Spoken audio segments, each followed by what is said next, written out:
peraturan daerah yang saya rasa ini sangat genuinnya Gresik. Ya.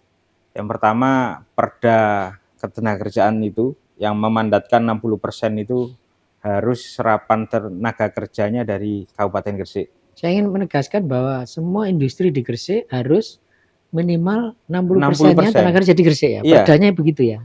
Iya. Oke. Dan kita konfirmasi kita fasilitasi ke gubernur. Ya. Itu ternyata diizinkan nominal tersebut. Berarti kan kita sah untuk menegakkan peraturan daerah sebesar 60% serapan tenaga kerja dari Gresik. Mitra kerja dari pabrik besar di suatu daerah itu harus bermitra dengan perusahaan kecil dan lokal di daerah tersebut. Jadi ini yang kita dorong. Artinya ketika ada industri besar masuk di Gresik, yang harus kerja di situ ya perusahaan lokal Gresik yang diutamakan. Kira-kira vendornya gitu ya, pasokan subkontraktornya. Oke.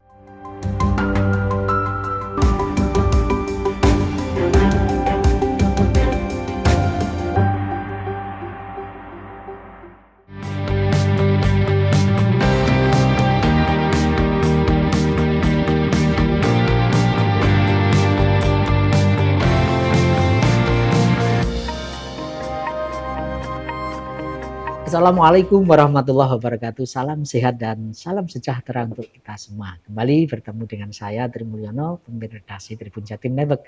Kali ini saya berada di Kabupaten Gresik, tepatnya di gedung DPRD Kabupaten Gresik. Gedungnya sangat strategis ini. Depannya ada alun-alun dekat Masjid Agung. Ini pas sekali sebagai rumah rakyat di Kabupaten Gresik. Sekarang saya sudah bersama Mas Ketua DPRD Kabupaten Gresik, Mas Muhammad Sahrul Munir. Saya panggil Mas Ketua karena memang masih muda sekali ini. Masih muda. Selamat sore, Mas. Siap, sore. Sore, Mas Arno. Mas Sahrul, sebelum kita ngobrol panjang lebar, tentu penting ya untuk mengetahui komposisi fraksi terbaru ya, karena DPRD Gresik ini adalah hasil Pileg 2024 yang baru dilantik Oktober kemarin. Bisa dijelaskan Ketua komposisi pimpinan dan fraksi yang ada saat ini, silakan. Ya, pimpinan DPRD hari ini itu secara berurutan berdasarkan perolehan perolehan kursi. Ya. Jadi ketuanya saya dari PKB, kemudian dari Gerindra, wakil ketua 1, kemudian wakil ketua 2-nya dari PDI, kemudian Golkar. Ya. Jadi ada 4 pimpinan ya, Ketua ya. 4 pimpinan. Dan fraksinya hari ini 6 fraksi. Termasuk ramping ya kalau 6. Ramping. Tahun kemarin kita 7. 7. Oh. Sekarang 6. Itu berarti selain 4 itu tadi fraksinya apalagi yang 2 apa, Ketua? Gabungan. Yang 2 itu gabungan P3 sama PAN. Kemudian satunya lagi Nasdem dengan Demokrat. Dari 6 itu ya. Ya. Ketua, kita tahu ya fungsi utama DPRD adalah di legislasi, penganggaran dan pengawasan ya Ketua. Ya, mungkin bisa diceritakan setelah pelantikan beberapa bulan terakhir ini kelihatan kan langsung tancap gas ini. Apa yang sudah dilakukan untuk menjalankan 3 fungsi utama itu? Ya, pertama untuk fungsi pembentukan peraturan daerah, alhamdulillah 2024 kemarin kita sudah merampungkan Perda Penyelenggaraan Pendidikan. Kemudian ada Perda Permakaman, karena permakaman ini kan jadi isu terutama di perumahan, permukiman, isu kawasan penduduk urban lah. Betul, untuk permakaman. Dan ada Perda tentang pelayanan publik juga. Dan ada perda yang inisiatif dari kabupaten yang dibahas bersama dengan DPRD Kabupaten Gresik. Itu yang fungsi pembentukan peraturan daerah. Dan untuk fungsi anggaran, alhamdulillah kita akhir 2024 memang punya misi agar 2024 itu anggaran menuju sehat. Jangan sampai 2024 itu anggarannya defisit. Akhirnya kita pressing, bahas terus, rapat evaluasi terus bersama dengan OPD, dengan BPPKAD semuanya, Pak Sekda semuanya, dengan tim anggaran untuk efisiensi anggaran belanja. Dan alhamdulillah sama ngejot pendapatan juga. Dan alhamdulillah di akhir tahun 2024 kita surplus. Oh, ya, Kurang lebih sekitar 89 miliar kita surplus di tahun 2024. Ini membaik dibanding tahun sebelumnya. Alhamdulillah, ya, sebenarnya sudah membaik secara anggaran, sudah mulai kelihatan stabil dibanding tahun-tahun sebelumnya. Kemudian di bidang pengawasan, nah ini yang paling banyak. Ya. Kita berangkat dari beberapa keluhan masyarakat, bisa dicek di berbagai media mungkin ya, Mas Ono. Itu kita sudah langsung tancap gas soal pengawasan kendaraan-kendaraan berat misalnya, soal tertib lalu lintas. Kemudian kita sudah undang semua stakeholder yang berkaitan dengan ini, meskipun ini problem yang sangat kompleks sebenarnya, sangat kompleks dan sampai hari ini pun masih kompleks. Kemudian pengawasan soal infrastruktur yang tersedia di Kabupaten Gresik itu semuanya kita awasi agar kedepannya ini bisa mendapatkan alokasi anggaran yang memadai untuk perbaikan infrastruktur terutama jalan. Kemudian kita juga melakukan pengawasan di bidang pendidikan. Itu juga hari ini di komisi juga semuanya gerak di DPRD ini, jadi bukan hanya saya, tapi di semua komisi itu semuanya bergerak untuk memberikan pengawasan. Kalau di sektor pendidikan hari ini kita sangat concern betul terhadap infrastruktur pendidikan, terutama di SD dan SMP. Itu gedung ya, gedung ya berarti ya. Karena banyak sekali gedung-gedung di SD itu kan umurnya lama banget. Dulu dibangun zamannya apa Orde Baru ya, Orde Baru ya. Bangunan lama semua, sehingga semua titik ini perlu rehab.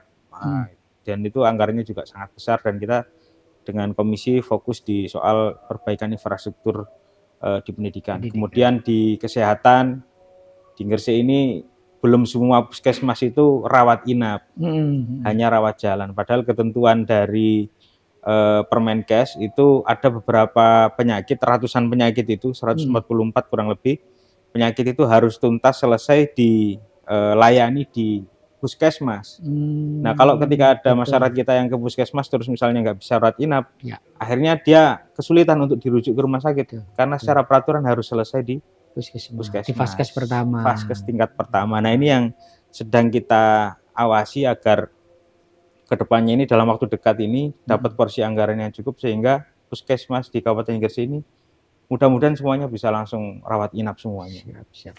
Ketua, kita tahu tahun ini pemerintah pusat menerbitkan Inpres terkait efisiensi anggaran. Oh iya, Inpres. Dari banyak sekali yang disampaikan Ketua tadi kan memang apakah ini bisa gimana ya caranya untuk mensinkronkannya gitu ya, efisiensi tetap berjalan tapi program-program besar yang disampaikan Ketua tadi bisa tetap berjalan.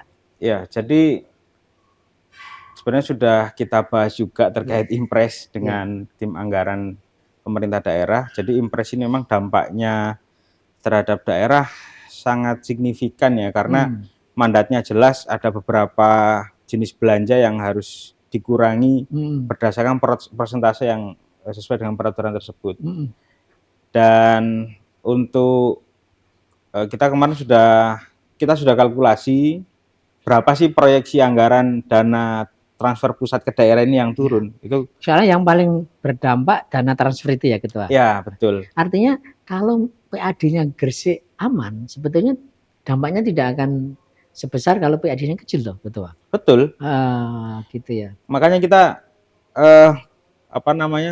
kekuatan dari PAD itulah sebenarnya kemandirian daerah ya, ketika kita bisa survive, kita bisa meningkatkan sumber pendapatan asli daerah kita. Sekalipun nanti ada kebijakan pengurangan dari dana alokasi khusus dan alokasi umum, itu sebenarnya tidak begitu berdampak ketika APBD PAD kita dari sumber penghasilan pendapatan asli kita kuat.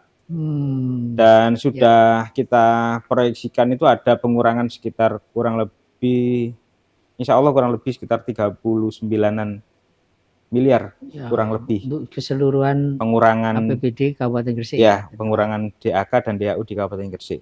Tapi harapannya itu tidak mengganggu program-program yang krusial tadi ya, sudah disebutkan Ketua ya. Ya, kalau pendidikan, kesehatan tadi. Ya, betul. Mandat teknisnya sebenarnya sekalipun ada pengurangan, itu dilarang mengurangi sifat yang untuk infrastruktur pelayanan publik, itu dilarang dikurangi.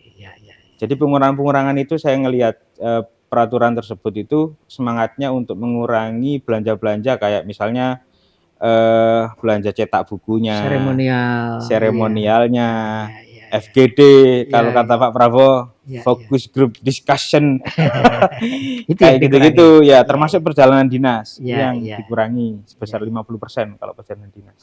Tapi kalau DPRD saya kira perjalanan dinas itu kan bagian dari jaring aspirasi ya. Saya kira itu beda ya konteksnya kalau dengan legislatif ya mungkin ya Ketua ya. Nggak tahu gimana kalau di Kabupaten Gresik. Iya, kalau perjalanan dinas itu tergantung ini ya tujuan. Iya, tujuan itu yang akan dikritisi ya, makanya kalau tujuannya memang betul. Kadang kalau kita misalnya di daerah A misalnya punya konsep yang bagus, itu biasanya kita adopsi di daerah kita sebenarnya. Baik, Ketua, kita tahu Gresik ini kan wilayah industri ya, banyak sekali kawasan industri tumbuh gitu ya. Nah, Ketua melihatnya seperti apa ya? Bagaimana agar pertumbuhan industri di Kabupaten Gresik itu juga berdampak langsung kepada masyarakat gitu ya. Tidak kemudian asetnya atau keuntungannya itu lari ke Jakarta atau daerah lain. Punya catatan kritis apa Ketua terkait isu ini? Ya, kita di 2022 sebenarnya sudah mencoba untuk memitigasi dengan membuat sebuah peraturan daerah. Dan ada dua sebenarnya peraturan daerah yang saya rasa ini sangat genuinnya Gresik. Yang pertama, Perda Ketenagakerjaan itu yang memandatkan 60% itu harus serapan tenaga kerjanya dari Kabupaten Gresik. Saya ingin menegaskan bahwa semua industri di Gresik harus minimal 60%-nya tenaga kerja di Gresik ya. Perdanya begitu ya. Iya. Dan kita konfirmasi kita fasilitasi ke gubernur. Itu ternyata diizinkan nominal tersebut. Berarti kan kita sah untuk menegakkan peraturan daerah sebesar 60% serapan tenaga kerja dari Gresik. Dan ini yang sedang hari ini kita tuntut ke semua perusahaan di Gresik, baik itu di kawasan ekonomi khusus, Freeport, di sana ada perusahaan-perusahaan besar di sana, termasuk JP, kita tuntut untuk mematuhi perda, dan alhamdulillah mereka setuju. Itu kan salah satu poin utamanya, sekalipun tidak menutup kemungkinan banyak sekali perusahaan-perusahaan yang tidak mematuhi ini. Tapi paling tidak ketika ada perda ini kan bisa menjadi rujukan kita semua warga Gresik untuk menuntut hak kita sebagai warga Gresik untuk bekerja di perusahaan yang berdiri di Kabupaten Gresik. Itu yang pertama, soal perda. Kemudian perda yang kedua, kita mitigasi dengan perda kemitraan berusaha di daerah. Konsepnya seperti apa? Konsepnya, insya Allah ini genuine juga Gresik. Iya. Bisa jadi inspirasi daerah lain ya? Iya, betul. Jadi kita ini kemarin terinspirasi dari perda, sebenarnya ini terkait konten lokalnya Gresik. Konten lokal Gresik. Dan rujukan perda ini salah satunya dulu adalah peraturan Menteri BKPM. Itu terkait dengan mitra kerja dari pabrik besar di suatu daerah itu harus bermitra dengan perusahaan kecil dan lokal di daerah tersebut. Jadi ini yang kita dorong. Artinya ketika ada industri besar masuk di Gresik, yang harus kerja di situ ya perusahaan lokal Gresik yang diutamakan. Kira-kira vendornya gitu ya, pasokan subkontraktornya. Jadi tidak hanya tenaga kerja, tapi perusahaan-perusahaan harus bermitra ya dengan perusahaan. Nah, kalau itu kan nanti imbasnya banyak itu nanti ke PPH-nya dan seterusnya, pasti nanti akan masuk Gresik juga. Tinggal PR-nya nanti soal pengawasan ya, apakah ini dijalankan. Jangan sampai misalnya perda soal tenaga kerja kasih 60%, tapi untuk sektor-sektor yang informal misalnya, itu saya kira disayangkan. Saya kira itu menarik sekali, dan beberapa kali kesempatan Pak Bukup ya, Gubernur Jawa Timur Bukovifa yang sekarang terpilih lagi, membanggakan itu gitu ya. Gresik punya perda yang siap untuk menyerap tenaga kerja lokal ya. Saya kira perlu pengawasan bersama ya Ketua. Baik, ini saya beralih ke sosoknya Pak Ketua dulu ini. Tadi sudah ngobrol panjang lebar soal kerja dan ekonomi ya. Pak Ketua ini kan masih muda ya. Alhamdulillah sekarang masih muda. Usia 33 tahun. Ya. Dan sekarang terpilih menjadi Ketua DPRD Kabupaten Gresik. Mungkin bisa cerita Ketua, bagaimana dinamikanya anak muda yang harus memimpin senior-senior ini, berkomunikasi dengan banyak stakeholder yang lebih senior. Ya, yang pertama sih nggak merasa bisa sih Mas Ono. Jadi sekalipun saya posisinya junior, kebetulan ditunjuk jadi ketua, saya juga masih menimba ilmu juga kepada senior-senior yang ada di sini. Jadi mereka masih saya anggap sebagai guru saya. Ketika mereka masih memberikan masukan, ya saya dengar, saya jalankan masukan-masukan tersebut. Artinya kita berusaha jadi teman lah buat semua anggota DPRD Gresik, terutama yang dari kalangan seniornya. Jadi ya mudah-mudahan insya Allah diterima sih sama teman-teman. Yang kadang yang terpenting juga bukan casingnya ya, tapi isinya ya Ketua. Gagasannya kan gitu ya terpenting. Baik, Ketua, kita yakin ya bahwa kemajuan satu daerah itu kerjasama antara legislatif dan eksekutif itu kalau harmonis maka suatu daerah itu akan maju gitu. Nah, gimana Ketua sebagai pimpinan kemudian membangun kolaborasi yang harmonis dengan eksekutif dalam hal ini Pemkab Gresik seperti apa, Mas? Kita insya Allah dari awal DPRD periode ini dilantik, kita sudah berupaya membangun kolaborasi dengan eksekutif. Termasuk aspirasi-aspirasi yang masuk ke kami itu seringkali kita koordinasikan, kolaborasikan dengan eksekutif. Termasuk kita semua di DPRD Gresik ini dalam hal penganggaran misalnya, kita selalu panduan kita itu hari ini tentang pemenuhan mandatory spending misalnya, atau pemenuhan standar pelayanan minimalnya daerah. Karena ukuran kesuksesan daerah hari ini, termasuk dalam hal perencanaan dan realisasi anggaran, itu dari hasil pemeriksaan apapun, termasuk BPK kemarin memeriksa kita, hasil pemeriksaannya BPK itu menyampaikan bahwa pemerintah daerah harus segera memenuhi pengeluaran belanja yang bersifat mandatoris, atau tanda kutip mandatory spending dan standar pelayanan minimum. Kita semua sepakat ke sana, kita kolaborasi. Jadi konsentrasi kita hari ini bantuan-bantuan yang diberikan kepada masyarakat, anggaran-anggaran yang kita gelontorkan untuk membangun daerah ini semuanya kita arahkan, prioritaskan untuk pemenuhan mandatory spending, infrastruktur, pelayanan publik harus segera terpenuhi, kemudian pendidikan, kemudian kesehatan, kemudian termasuk mitigasi kebencanaan juga, misalnya saluran-saluran air, dan kemudian soal air minum, itu juga bagian dari pemenuhan mandatory spending tersebut. Dan sejauh ini berjalan oke ya antara eksekutif dan legislatif, dan memang buktinya Raperda itu kemudian berjalan ya Ketua ya. Alhamdulillah ya. Raperda yang tadi terkait pendidikan gitu ya. Betul. Itu juga berjalan dengan baik. Baik Ketua.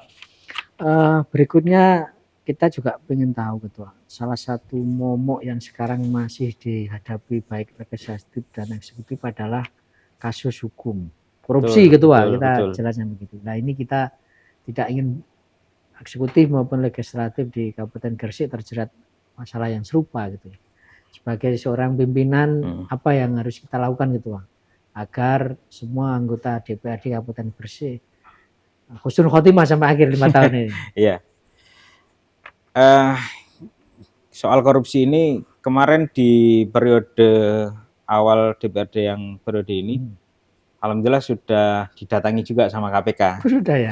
Jadi sih memang KPK punya divisi yang preventif gitu ya. Pencegahan. Dan itu juga saya sampaikan ke semuanya bahwa kita pembenahan sistem aja gitu. Itu kuncinya gitu ya. Sistemnya baik, insya Allah semuanya juga akan mengikuti kebaikan di sistem tersebut. Jadi pastilah kita memitigasi agar jangan sampai anggota DPR ini di Kabupaten Gresik terutama terlibat kasus korupsi. Alhamdulillah lah. Alhamdulillah. Kita nggak pengen ada anggota yang terlibat. Jadi ya transparansi publiknya juga harus segera aktif lah disampaikan ke masyarakat. Transparansi keuangan nggak ada masalah. Bahkan ketika kemarin misalnya saya menerima demonstrasi, ada yang pengen buka soal anggaran, saya persilahkan. Jadi kunci kedua itu adalah transparan terhadap anggaran ya, terutama itu poin yang kedua. Saya bilang ini dokumen publik. Kalau jenengan minta ini untuk disampaikan, ya monggo nanti kita agendakan hearing bersama. Lembaga yang jenengan minta audiensi kita datangkan. Akhirnya beberapa waktu yang lalu sama Komisi 1 dipanggil tuh, sama duduk bersama dengan LSM tersebut, kemudian kita duduk bersama transparansi anggaran, dan alhamdulillah ya clear, kita selesai lah di situ kan, sebagai bentuk dari dukungan kita terhadap transparansi anggaran publik. Jadi insya Allah kalau dua sistemnya baik, terbuka, transparan, insya Allah husnul khotimah. Kira-kira begitu. Baik. Itu Pak. Saya lihat tadi sebelum ke sini itu banyak mak-mak ya yang antri pengen ketemu ketua gitu ya. Artinya memang ya ini rumah rakyat ya. Iya betul. Nah, mungkin kita perlu tahu ya gitu. Apa sih ya? Biasanya paling banyak aspirasi yang disampaikan ketua itu apa kalau menerima tamu-tamu yang masyarakat ya? Oh iya. Macam-macam ini Mas. Jadi mulai yang ya skala tanda kutip penting apa enggak penting gitu ya. Ya saya ngelihatnya kalau problem yang paling unik apa misalnya ini gitu, ya minta amal gitu. Wah, macam-macam kalau ke sini. Artinya mulai dari bantuan untuk tambahan biaya sekolah.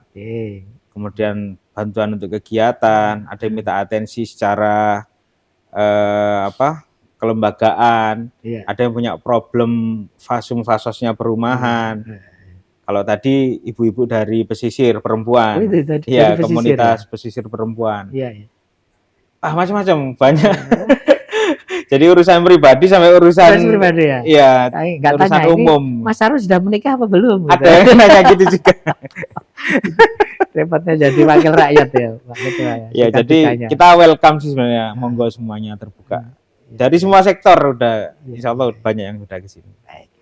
Baik Ketua, ini terakhir barangkali Tribuners dan pemirsa harian saya pengen tahu lebih detail ya sosok Mas Sahrul itu, mungkin bisa ceritakan biodatanya dulu asli mana, lahir di mana, sekolah di mana, sampai sekarang berkarir di politik dan menjadi orang nomor 1 di DPRD Kabupaten Gresik gitu. Silakan.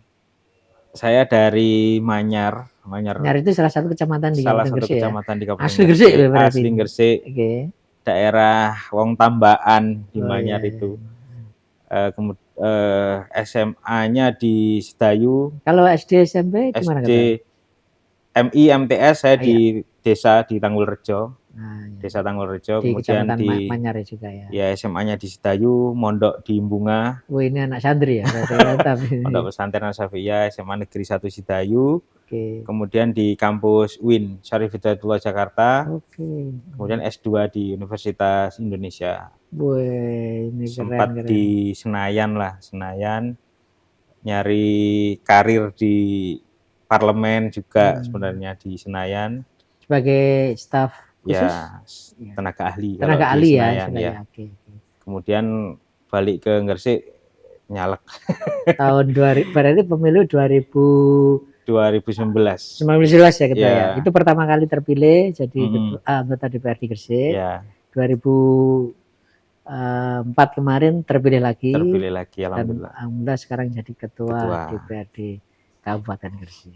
Baik, Tribuners dan pemirsa harian Surya, tadi obrolan yang menarik dengan Pak Ketua DPRD Kabupaten Gresik, Mas Ketua Muhammad Sahrul Munir. Kita berharap tadi gagasan-gagasan sudah sampaikan nih, bagaimana agar Kabupaten Gresik itu sebagai kawasan industri diharapkan makin mensejahterakan rakyatnya. Saya Tri Mulyono, pamit undur diri, mohon maaf kalau ada salah-salah. Terima kasih. Assalamualaikum warahmatullahi wabarakatuh. Salam sehat dan salam sejahtera untuk kita semua.